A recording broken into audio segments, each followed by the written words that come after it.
I guess one of the reasons I want cities and buildings to be designed the way I'm envisioning them is because I'm kind of against the whole car culture. I don't really feel like you should ever have to get in your car and travel. You should have supplies available to you and food and comfort with just right there in your block, focused on things you actually need. And that's good if you get older and you don't want to be as mobile.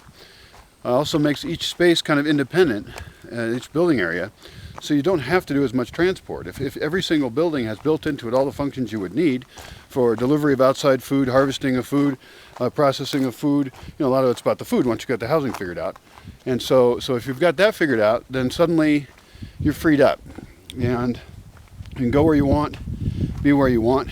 I'm assuming in all these buildings you would have Wi-Fi being persistent and free, and so that people could be online as much as they need to. I know a lot of people work online, and now a lot of social things occur online. So Wi-Fi should be pervasive. Also, you could have local servers at a much more rapid speed, streaming other types of media, perhaps media produced on site, so people can actually watch the Bosque functioning as rapidly as it's happening.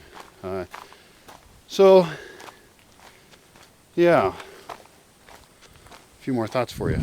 A lot of stuff all ties together is the problem. It's all, you look at a pattern language or something and it's got nice little sections, and what's cool is it references all the others. There's no one part of the design that you can really think of in isolation. And of course we've got this, there's one problem with the design, and that is we're designing for a projected human culture. We're working with the actual culture that is, depending on who shows up at the place and wishes to be there. But in general, we're dealing with human culture and all its problems. And so the idea that we'll escape from that is a little bit silly. And we can certainly make guesses about building design, but we may be in fact completely incorrect about what is a good design when it comes to the social impact of how a design is.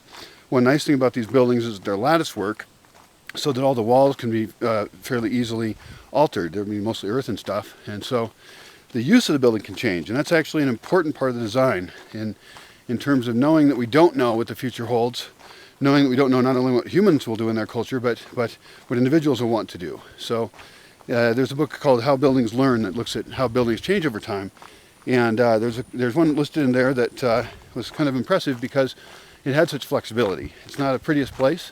I think we can make a pretty place that's flexible, but if we design the architecture correctly, then we accept that the building's use will be changing, and we allow for that, and hopefully it'll work out. Of course, we're going to try and have a centralized structure and layout that works, but being able to change according to technology changes, and property ownership can even change. Somebody might buy a room next to them and add that to their unit. There could be kind of a free-flowing, well, not free-flowing, hopefully kind of slowly, but change of who has what units in a particular area. And as long as utilities are all figured out, then that could be fine. It could allow for a greater commerce and fluidity in the resource of real estate, essentially. And you kind of see that down in town here, where a family will own a large bunch of places for business and business fronts, and they can either wall that off and have it be part of their house, or they can open it up as a business. So if your son or daughter has an idea for a business, you can just say, yeah, I got a space for you, so give it a shot. And you see a lot of small temp businesses open up and close down. I like that. That supports the ability to get into business at a really low investment. And I think that in any community and building and town, you have to have as much economic activity as possible, hopefully in some of the most efficient ways, and focused on things that actually build the community up. That's a trick, but perhaps it can be done. Anyway, all that's just connected. It's very confusing.